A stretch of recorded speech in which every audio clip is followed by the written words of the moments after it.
Oh, everybody, I'm talking today to Rob from Islam for Europeans. So this is going to be a dialogue. We're going to cover multiple topics.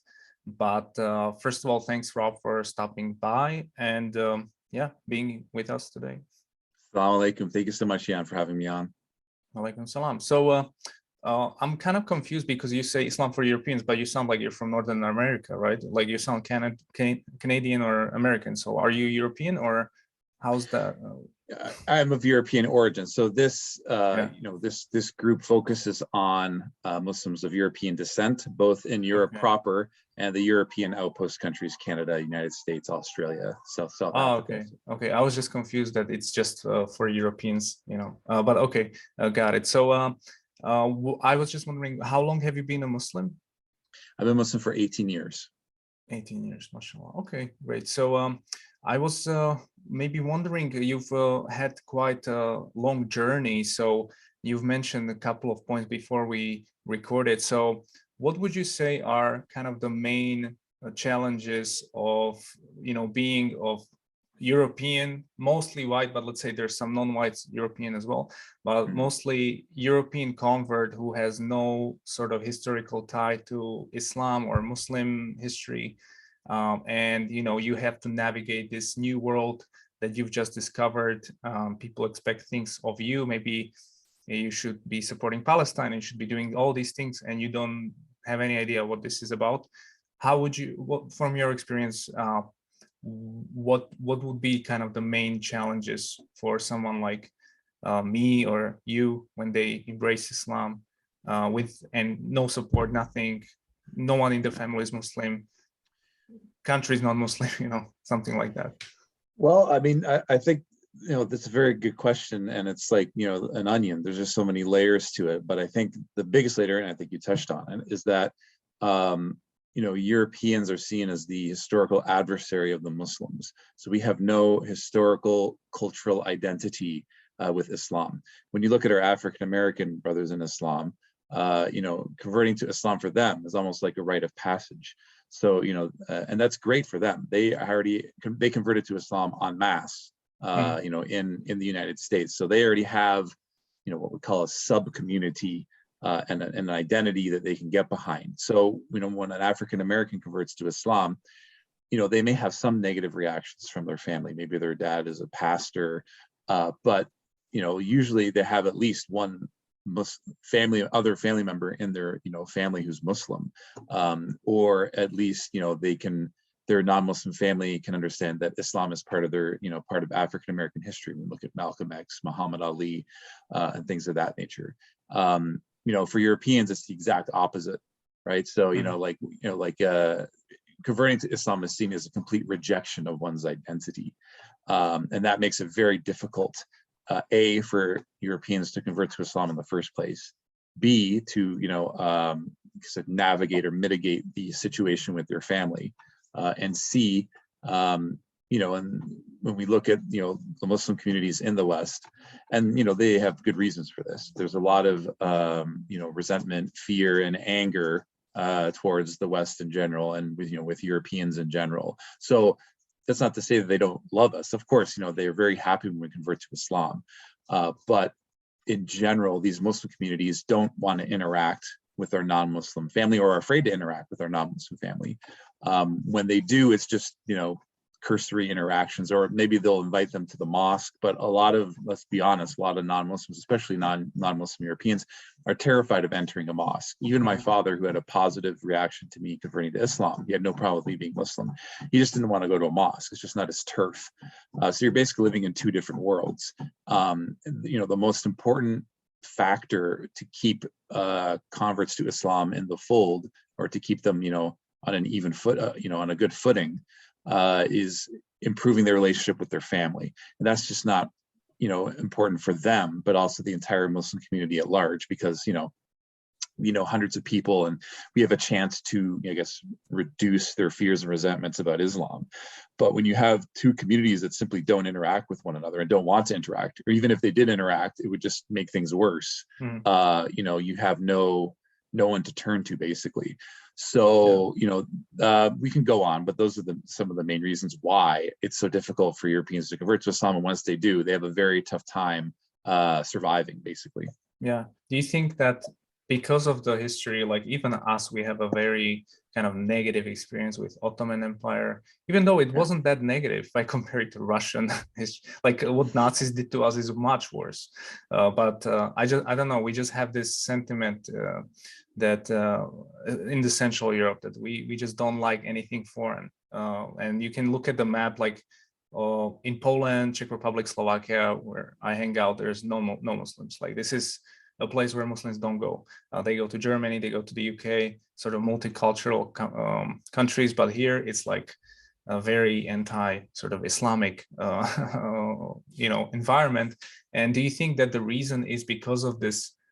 Because many Westerners they don't even want to convert to Islam. It wouldn't even enter their mind, such a crazy idea. And for me, it took it took 1.5 years to, you know, go through the steps of kind of deconstructing what I believed before and really going back to, is there a God? And if there is a God, okay, what sort of God? And just basically building my identity from scratch. But most people will not do this, let's be real. So do you think that the reason why Western people or Europeans in Eastern Europe, whatever part, they don't like Islam is because of this historical backlog, terrorist attacks, of course, and then maybe something else? Or what do you think is the reason why people in the West are not embracing Islam as maybe people in Southeast Asia or in different parts of the world? Well, there are several Westerners who are interested in Islam. You know, I've talked to them personally. You know, like they think that it's a system that, you know, gives you meaning for life. It makes a lot of sense. It's much more simpler. You know, like it keeps you away from doing, you know, bad things. It makes sense from a theological perspective. But you know, the amount of fallout they would get from their families, you know, it would just be enormous, and their job, you know, and it's funny life. Sorry to cut you off, but it's funny that you mentioned that, because I just realized, like, yeah, it's theologically it's very consistent. It makes very logical kind of it's very logical. It's evidence-based faith as well, and it just makes sense if you explain it to someone without actually knowing this is Islam. They would just kind of like, this makes more sense than Christianity, it makes more sense than any other faith. But then you add on top of this, okay, now you know, you understand this, but when you convert, you're expected to do many other things, and you're bringing in this baggage of 1,400 years of history with you, you know. So and you touched on another thing, this very, very steep learning curve. So converting to, I mean, let's take a look at the Sahaba, who are the best nation, right? You know, they're, you know, like the best Muslims that ever lived. It took them 23 years, you know, to become fully practicing Muslims. And I think the existent Muslim communities in the West, even though they say, you know, we want, you know, converts to take things slowly, all of their courses and all of their, I guess, you know, guidelines are just on like a graduate school level. Like they're catering to a born Muslim audience who've been Muslim their entire lives. So they already have the understanding of Arabic, from the Arabic terminology. You know, they've been fasting since a young age. So, you know, you're teaching graduate level classes to, you know, converts who are like, guess, preschoolers, you know, like, so, you know, a lot of the, you know, the general thing that, you know, a lot of Muslims say about converts is that, oh, mashallah, they're so much better than us, you know, they're so strong and practicing. Well, I used to think that that was the case when I first converted. And in fact, I thought these thoughts for several years, but now I see it more as, you have to be on such an incredibly strong level, and for all the ingredients to be right, in order for you to convert, to accept Islam as the truth and join another Muslim community. So it's not that all these converts are incredibly strong. It's that, you know, the bar is set so high that only the very top level of converts are ever going to be crazy enough to join a Muslim community, right? If all these barriers are removed, you would see a cross section of Muslims from, you know, converts from each sub community with varying levels of religiosity. So these barriers, what are these? Did you touch? Well, the steep learning curve is one. So, you know, you have more Muslims who are very sincere and they want to help us out, but they're teaching us stuff that like is just way too advanced for converts. So that's one thing. Mm-hmm.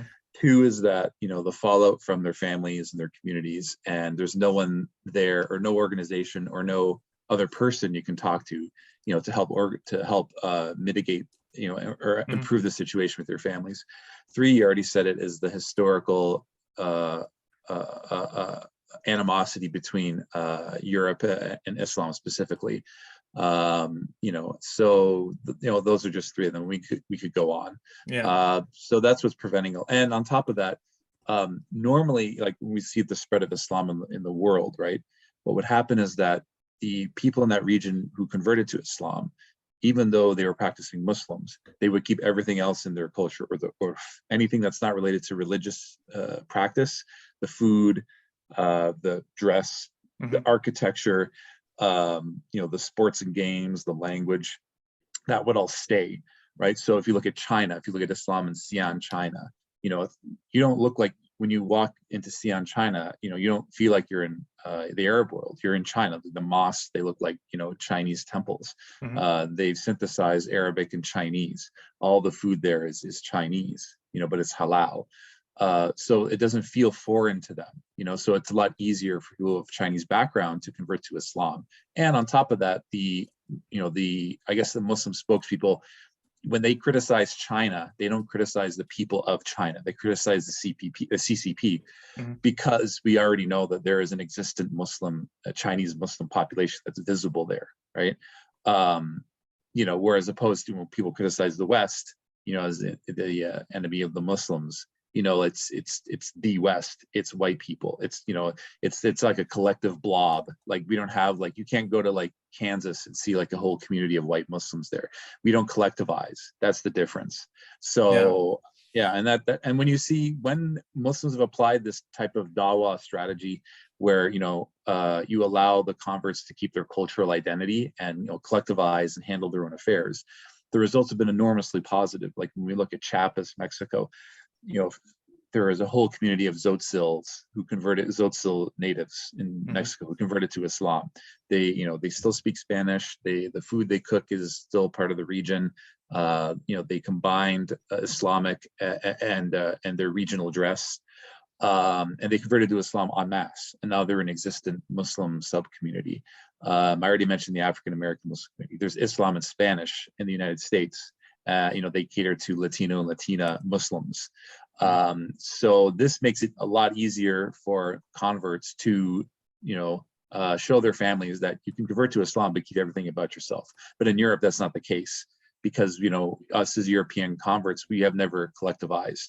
I mean, it just boggles my mind that we're the first organization, you know, that addresses these issues as European Muslims, you know, as to my knowledge.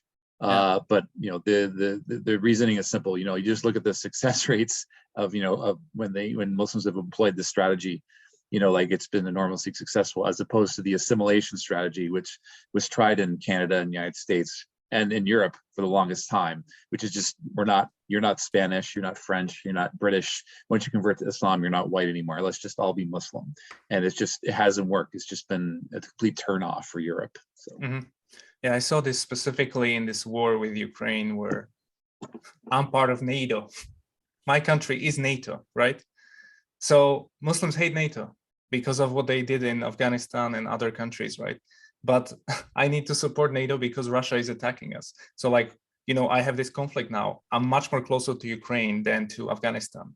So I'm much more relating to these people, even though the belief system is different. And I relate according to the belief system to all the Muslims around the world. Because they share the belief in Allah and Prophet Muhammad, which is the most important, right? But I also relate to these people who I grew up with, and I spend time with Ukrainians, you know, and I go there.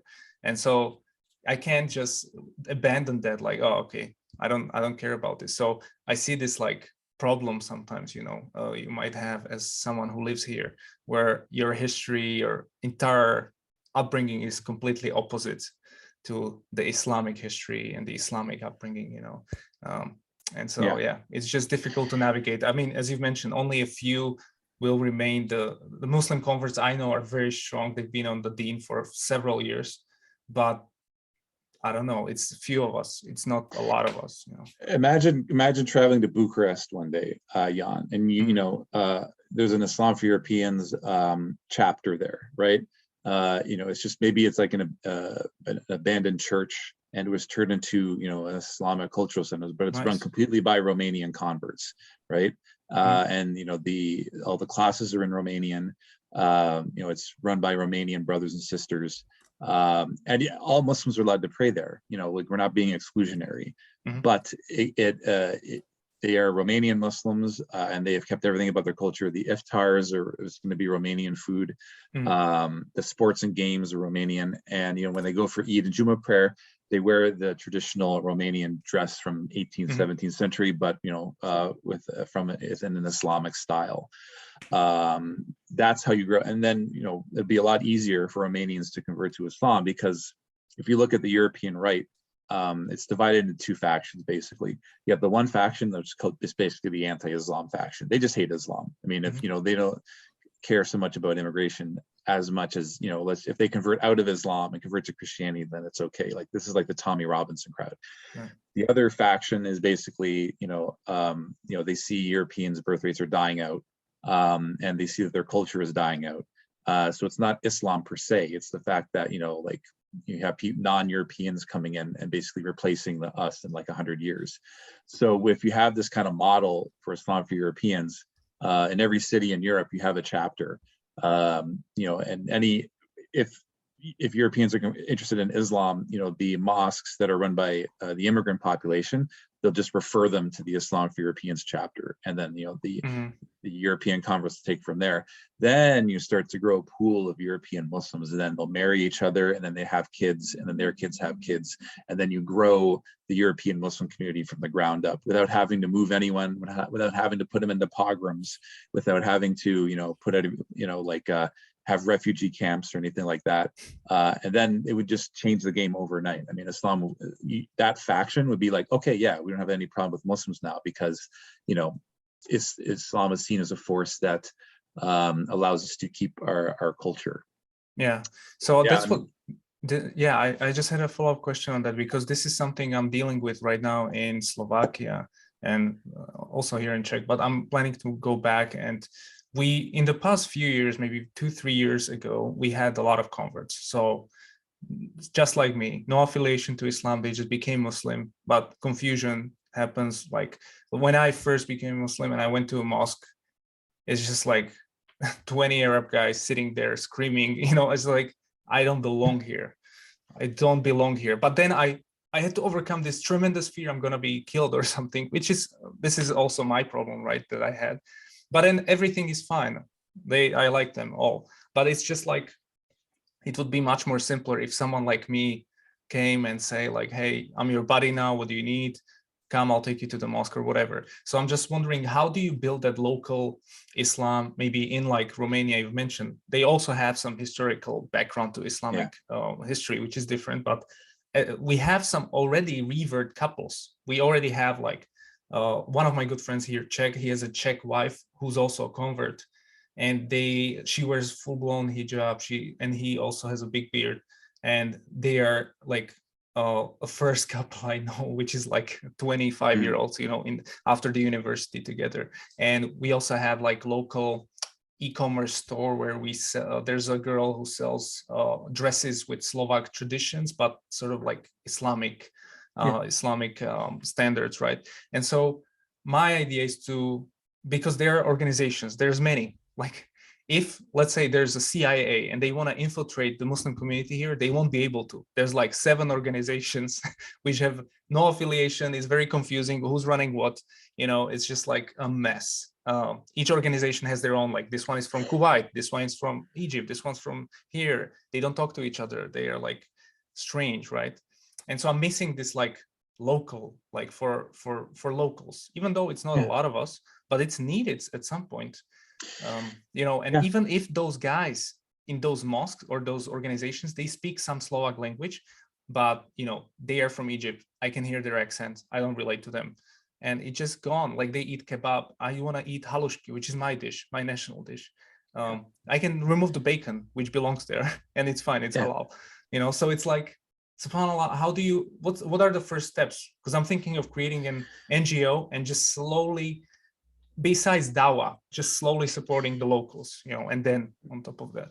Yeah, we need funding. You just have to be careful that when you do get funded. See, the thing about this is if you get funding, a lot of times these funders, they want to control everything, like the way that you run it.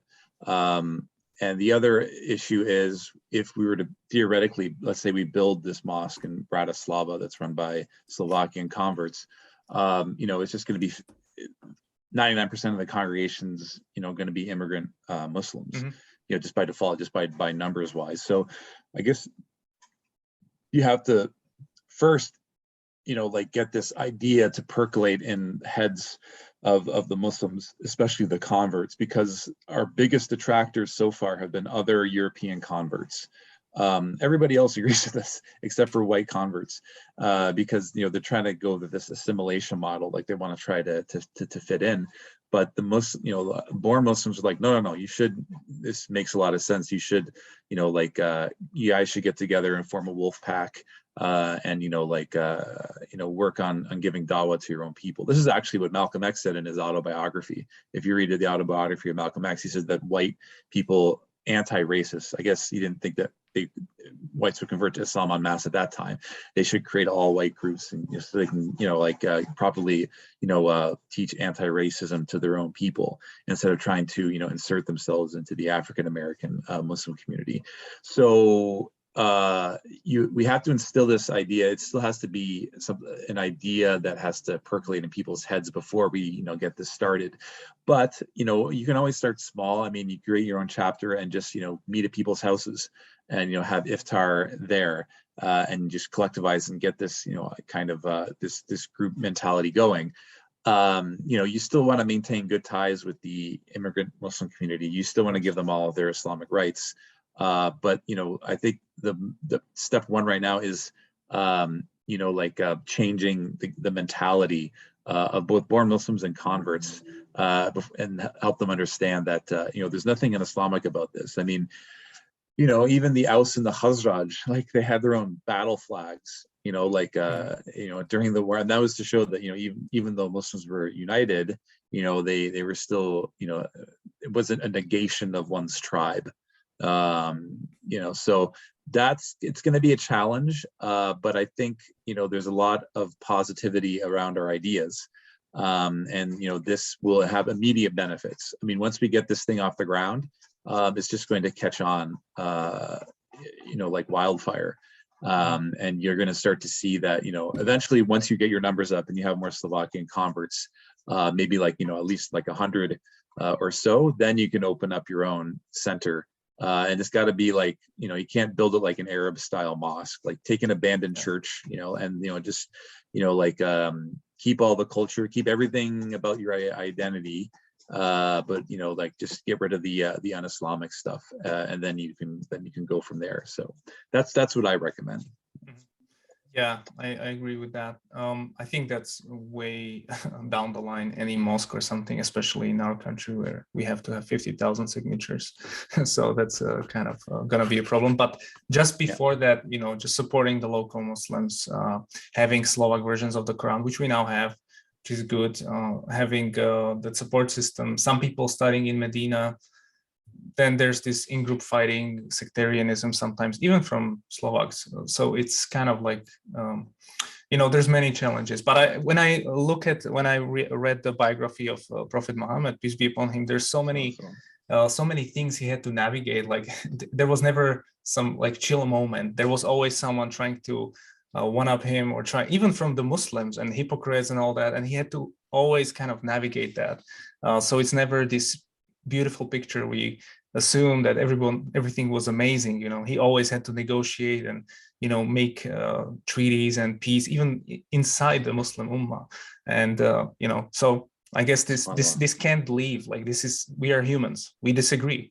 It's impossible to agree on everything. So how do we then go from there? So that's kind of, I guess, the problem. Well, I'm writing a book, that's inshallah gonna, be able to be sold over the internet.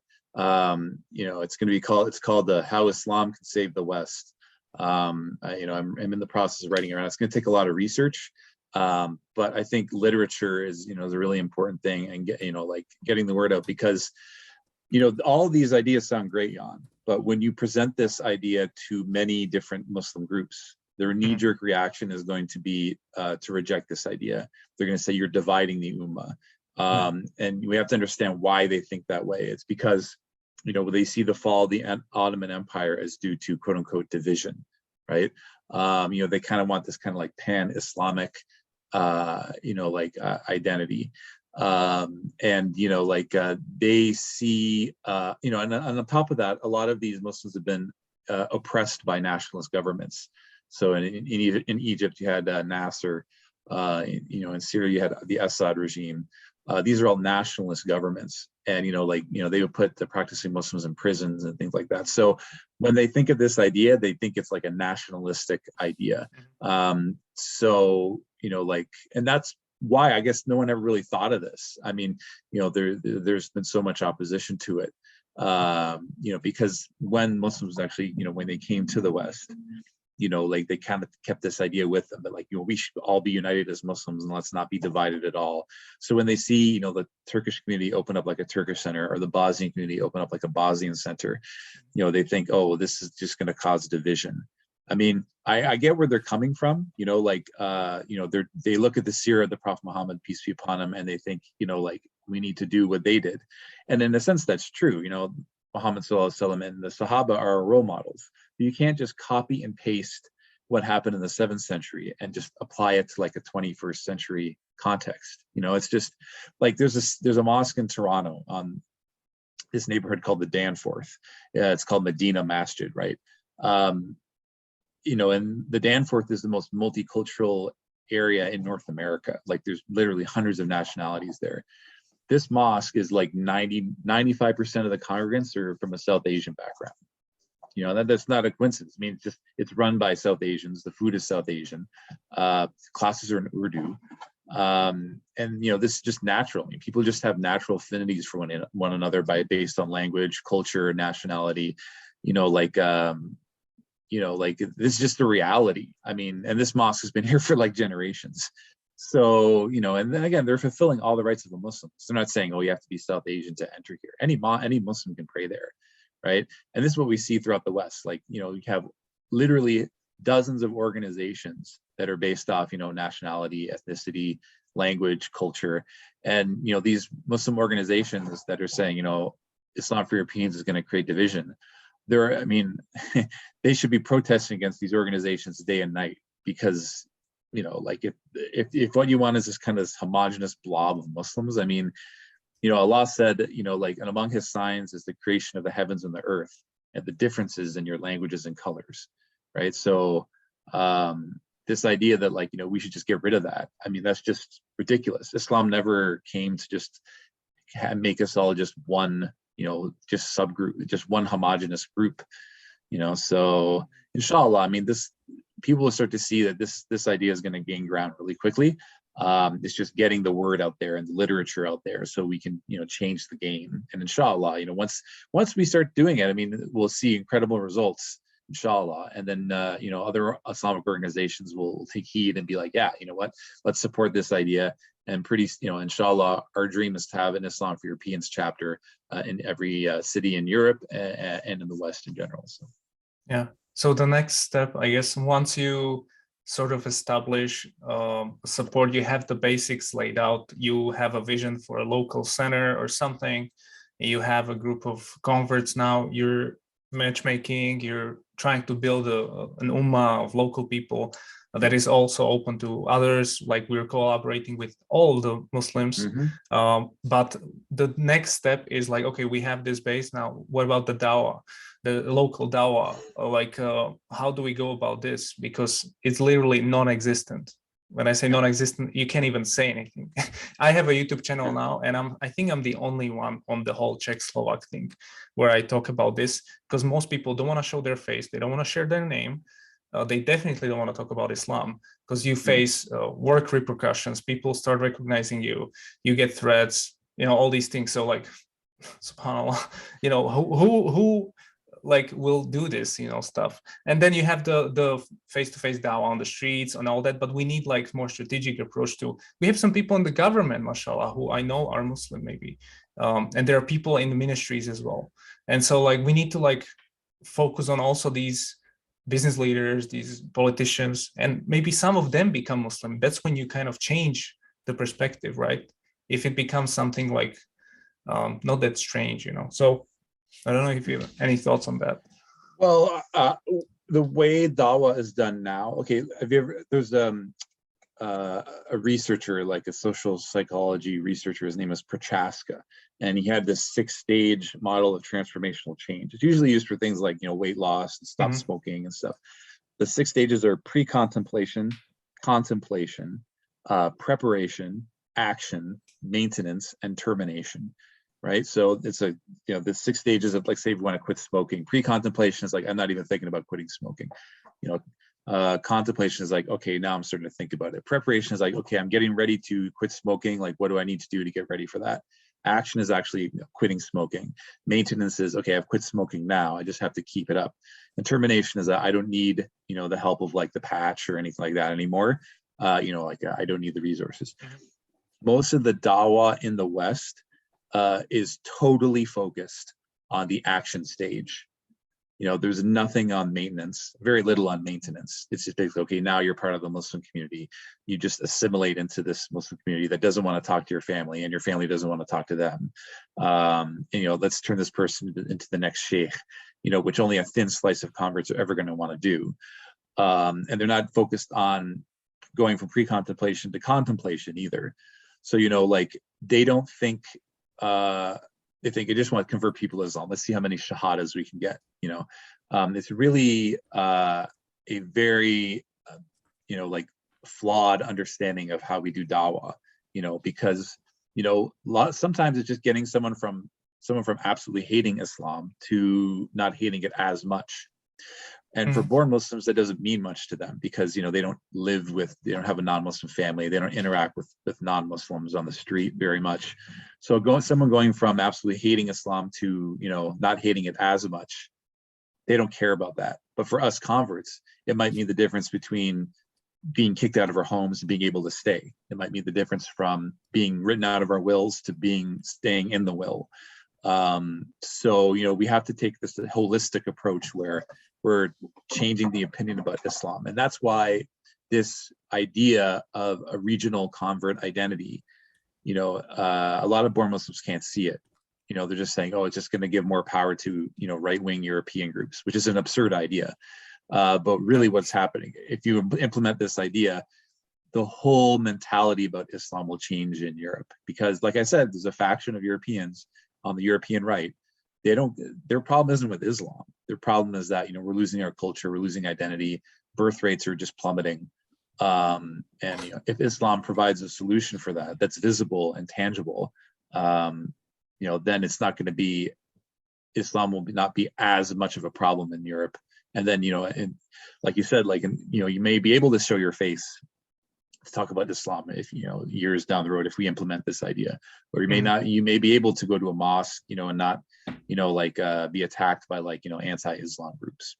Yeah, I think, yeah, many people have this idea, like you have to become like the student of knowledge when you embrace Islam. Like, what? Look at millions and millions of Turks who just are regular people and they are Muslim. Right. How many of them are sheikhs? How many of them are students of knowledge? Like, I'm learning Arabic now, like just basic, like pronouncing letters, but it's been 1 year since my shahada. I'm not going to learn it quickly. Like, this takes so much effort and time. Plus I'm running the company, plus I have family and all that. So like, I don't want to be a sheikh now, right? Maybe in 20 years, but like this idea, like we can just be normal Muslims who do the pillars and slowly you get somewhere. But yeah, some people, if they have this inclination, they are very like focused on education, and I'm not that kind of person. But if there are some like that, then mashallah, that's great. We can pay for your scholarship maybe in Medina, and you come back and give us some some fatwas or something. But I don't see many people doing it because, like you mentioned, 23 years of becoming a Muslim, the Sahaba. So like think about it like that as well. And billions of Muslims around the world, most of them are just living their life normal lives and praying and fasting, but they just are normal people. They don't wear abayas and all that stuff, and they don't have to be overly Islamic. So yeah, it would be great if all the converts, be praying 5 times a day, all the women would be wearing hijab, all the men would have beards, and like they'll have become like big, knowledgeable people. We're not suggesting that we're trying to put forth this kind of liberalized version of Islam, which is another fear when we present this idea. But when you look at existent Muslim communities, like you said, Turks, you're going to have people who are very pious and practicing. You're going to have people who are not practicing at all, and everywhere in between, right? But they have a Muslim family and Muslim extended family, and they know of Muslims, and being a Muslim as part of their identity. So these are all protective factors that keep them within the religion. So even if someone's not practicing at all, it's a lot easier for them to, start practicing again, because they have, people in their community that can help them get back on track. With converts, especially European converts, we don't have that at all.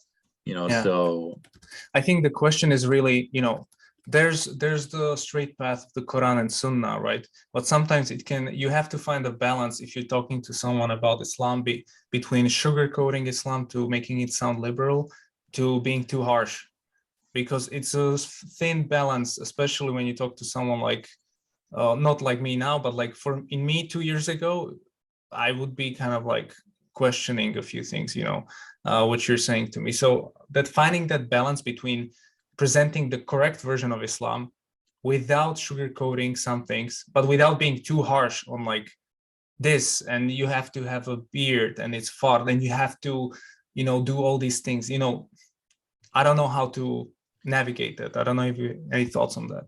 Well, I mean, because there is technically, many versions of Islam, but people who have studied Islam, they know, even if from the brief history, there's the Quran and Sunnah and the first generation of Salafs, that's kind of the best way to go about it. But, how to get there, this is the harder part, right? Yeah, I think the ulama need to take a look at this, because, a lot of the ulama, they don't know of this problem. They only see the converts who, traveled to Saudi Arabia and studied under a sheikh, and even the converts themselves, like I said, only the very strongest ever do convert, right? So, it kind of creates this this structural problem where the ulama are not really seeing, what a lot of these converts are going through. The imams do, because the imams, they see converts come in and stuff, so they might be able to provide a fatwa khas for new converts, right? But they're not seeing this problem on the ground, namely that you have converts, and right off the bat they have to do everything, and on top of that, a lot of, like you said, a lot of Muslims aren't practicing at all. So no one ever questions their Islam because they belong to a Muslim family or a Muslim society, right?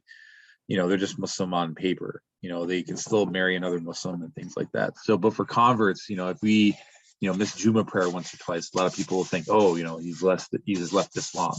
So I think the ulama, if they were more aware of this issue, they would say, okay, what needs to be done to incrementally get converts up to that point, and then they could, create a specific fatwa for us. I mean, there's to an extent, like for example, the European Muslim Council, they passed a fatwa recently that a woman who converts to Islam who's still married to a non-Muslim, if he's not oppressing her, she can still stay married to him.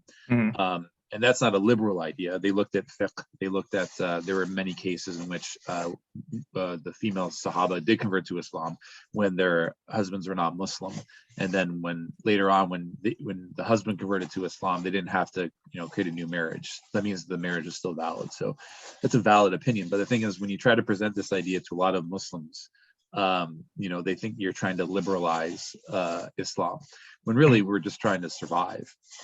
Yeah. True. And so in terms of doing dawah,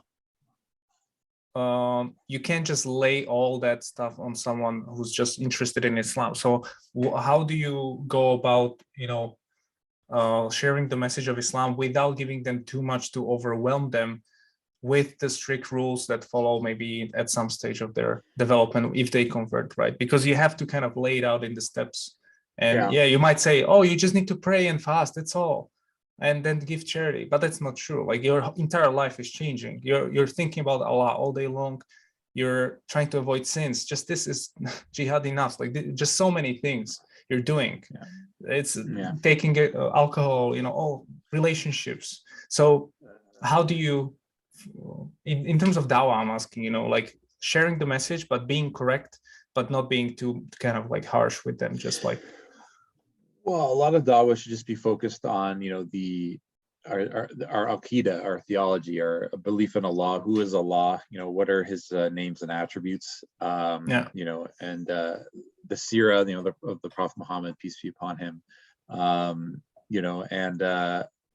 Because most of these, especially in these local, most of these conversations start like this. Why are there no churches in Saudi Arabia? Explain that. Or why are homosexuals being treated? So it starts off with this random idea. And now to explain this, I have to give you context. What is Islam? So I can't just answer this. This is impossible. You have to have a background into what I'm talking about. So, but it never starts like, tell me about Allah. No one asks this, right? Like you have to get there somehow. So that's what I'm trying to figure out, because no one cares about Islam. Let's be honest. I didn't care about Islam. I don't care what the message of Islam is when I'm a non-Muslim. I care about why is there terrorism? Why is there? Well, I just see the surface, On the street, I mean, if you're giving dawah on the street in the public sphere, probably the best idea would be like, give them a YouTube, because there are several. I have one of my own, like that YouTube. There are YouTube videos that answer these questions. I mean, and that way you can say, here, listen to this YouTube video, like Muhammad Hijab or Ali Dawah explains, these controversial topics in Islam, and they're very important. And present that first if they want to, watch it on YouTube. Now, internet's available everywhere. If they still don't want to, you can try to explain it the best you can. But that is a major barrier. You're right, it is. So, I guess for those people, and many times it's and then you see these attacks in Islam, and I can understand why Muslims don't want to really, keep addressing it time after time. But at the same time, even Muslims who are asking these questions because they're seeing, all these arguments against Islam. So it's also to strengthen our own faith. It's not just about, putting up our intellectual defenses against these attacks. It's about, understanding, these controversial topics, so it doesn't affect our faith, right? So. And they're important. These are important questions. We shouldn't shun them. But I think if you're in that type of situation where you're just a dawah booth and someone starts asking questions about that, sometimes just giving them a link and say, okay, I can teach about Islam, but these are controversial subjects. But they have it's like another section. So if you want, because you may only have 10 minutes with this person, you say, here's a link to someone explaining things like apostasy laws and terrorism or female genital mutilation or the age of Aisha, these controversial subjects, and then they can listen to it on their own time if they want. So yeah, that's good. Well, I actually have to run in about 5 minutes, so do you have any question for me or anything you'd like to say as a final message? Well,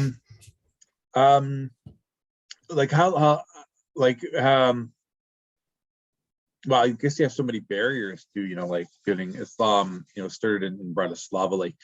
How many Muslims are in Slovakia, and how many mosques are in Slovakia? There's about 3,700 in the latest census, but I guess it's like double than that because most people didn't say that they follow Islam. So it could be like 5,000-6,000, and there are no mosques. There are prayer rooms, but they are called mosques. But officially, they can be a mosque. So it's in Bratislava. I think there are 3 prayer rooms, sort of like cultural centers. But these aren't. You can't say this is a mosque. And then there's one in the second largest city. This is like the biggest, I think. And then there's one in the middle. So it's like we have like 5 or 6, yeah. But there's only one halal shop in the entire country. There's one butcher who does this. So my plan is to get the meat every 2 weeks, and then go back, because I'm not going to live in Bratislava, you know. So. Have you made a traditional Slovakian iftar up to this point? Not yet, but I'm planning to. You know, we have great dishes. Most of them are cheese or potato based. That's kind of dumplings and all that kind of heavy stuff. So if you just remove the bacon, it's fine. And some milk and stuff. So yeah, it's good. Yeah, I don't know if there's like an iftar gatherings in Slovakia. There are, but they are run by Egyptians, and like you know, you get like lamb and rice or all this stuff, you know. So yeah, we don't have exactly. Like I can't. Here's the thing, like I can't imagine Muslims trying this in a country with a high level of ethnocentrism like Japan and getting anywhere fast. I mean, the Japanese are simply not going to put up with this. You know, like, I know that, like, you know, the Muslims, they want to keep their culture and everything, and that's fine, but converts should keep theirs. And in order to have that, you need to let them collectivize in the same manner that you have collectivized. You know, like I saw one mosque in Tokyo, and, you know, like it was built in the Ottoman style.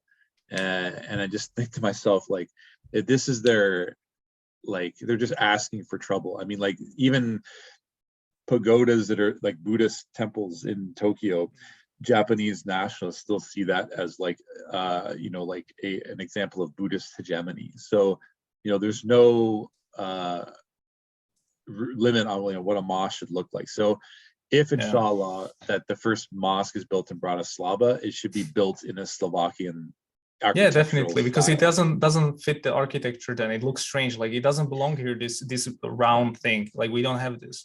So it should be this brick thing, and maybe like a old church, I don't know, whatever, you know. But like exactly. No one's gonna, it's gonna be difficult and expensive to find an architect that can build it in an old Slovakian style. But what you can do is, there's probably abandoned churches in Slovakia that are just sitting there. But right? they are owned by church. They wouldn't sell them. You know, no way. That this is not going to happen. What country? What country in Eastern Europe would you think like this model would be the easiest to start? Like, I know there's a complicated, you know, like a bad history between Eastern Europe and Islam, but I mean, you know, like I know Lithuania has an indigenous Muslim population. Yeah, I think, yeah. Well, there's worse. We have never occupied Muslims, so that's good. We don't have any bad blood. Maybe like 1,000 years ago there was something, but nothing since then. So I think actually, because we're close to Bosnians, we are Slavs. We're both ethnically the same. I can understand Bosnian language, and I'm going to Sarajevo for Ramadan, inshallah. So this can like be really interesting to see people like me, like the whole country, 60%, let's say, practicing Islam. And so I think there's a big untapped potential, and I actually believe Slovakia has the biggest chance, because most people already believe in God. 80-90%. Czechs, nothing. Here's like 10% people believe in God, because it's like very atheistic country, one of the biggest ones in the world. But Slovaks are very religious. And then you have Poland, but that's very Catholic. Like there was popes from Poland, and they are like, it's not gonna. I think it's even worse than in Slovakia. So Slovakia has this, I don't know, good mix, but we have this crazy nationalism. We have this, you know, extremist tendencies as well. But I think if it is possible to explain it, like, people will see benefit in it. Like, it's good, you know. Well, I just had an interview with Dr. Edward Dutton. He's he's an European right researcher who does like studies on like IQ and stuff. So he's on the European right, but he has a more positive image of Islam. You know, like, it's video's not on YouTube, it's on Odyssey, but I got 46 likes, 25 dislikes. So there's people who hated it, but at the same time, like, there's some people on the right who actually liked our presentation. So they do exist. You know, it's just, they just come up as a silent minority, because the media will not show people on the European right unless, you know, they have this like big anti-Islam angle. It's like a prerequisite. So a lot of Muslims think that everyone on the European right is anti-Islam. like I remember, I don't want to, Mm. I'm not going to say who it is, but it's a well-known Dai in the UK. Like he was talking about Douglas Murray, and he says Douglas Murray is a member of the far right. And I just had to chuckle. I'm just like, people on the far right do not like Douglas Murray. He's an anti-Islam liberal. Like they can't they Yeah, like Sam despise Harris, him. basically. Yeah. So I mean, but that's the thing. Douglas Murray and Sam Harris and Tommy Robinson, they get all the media attention. Like the media, like that's who we think of when we think of the European right. And when you're not sort of like talking to these circles, you can see why Muslims would think that everyone just hates Islam, and there's no possible way you could actually even ameliorate the situation. I'll give you there's another well-known Dai. I'm not going to name names, but he just had an interview with a European nationalist. And for the first hour, he was thinking he was talking to Tommy Robinson, like he's trying to say liberalism is bad. And after like an hour, the guy was like, look, I'm not a liberal, like put an underline under it, and he had this confused look on his face. That's the thing, so like most of them have like they identify the problem as similar as Muslims. So they see the problems with the current Western system, but they just don't see the alternative. So they just opt in for far right because or they opt in for this nationalistic identity, this something weird, but they see the same problems as we. They just don't have the solution. Yeah. We didn't touch on the marriage issue. I know it's a controversial topic, but I've been Muslim for 18 years, and like a lot of Islamic organizations, they kind of push this universalistic concept of Islamic marriage. Like as long as the deen is good, then you should marry this person. But in my experience, the converts marrying born Muslims, especially when they come from a totally different culture, a lot of these marriages end in divorce. Well, I'm married to a Christian, so we'll see how that goes. Oh, okay. Yeah. Well, I mean, yeah, I don't think that has, I'm not trying to be racist or anything. I mean, this is something that born Muslims don't even do. They don't marry, if you look at Muslims in the Muslim world, they don't marry someone from like an adjacent Muslim country. And that's not to be racist, it's just because the cultures don't match. And this is related to the Islamic concept of kafa, or saneness, in which, you should take into account, you should marry basically someone who's similar to you in terms of culture, religiosity, geographical distance. And 3 of the 4 madhabs actually, strongly agree with this concept. It's not haram to marry someone from a different culture, but what is mustahab is to marry someone from a similar background. So there's going to be it'll be a lot more compatible.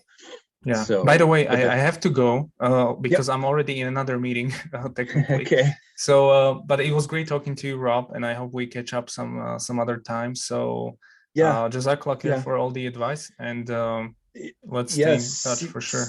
One last thing, talk to the Muslims in Slovakia. You guys got to get a Slovakian iftar going, and you got to get some regional chefs in there. Sounds good. Sounds great. So thank you so much, and salam alaikum. And wa alaikum salam. Take care, Jan. Bye bye. All right, you too. Bye bye.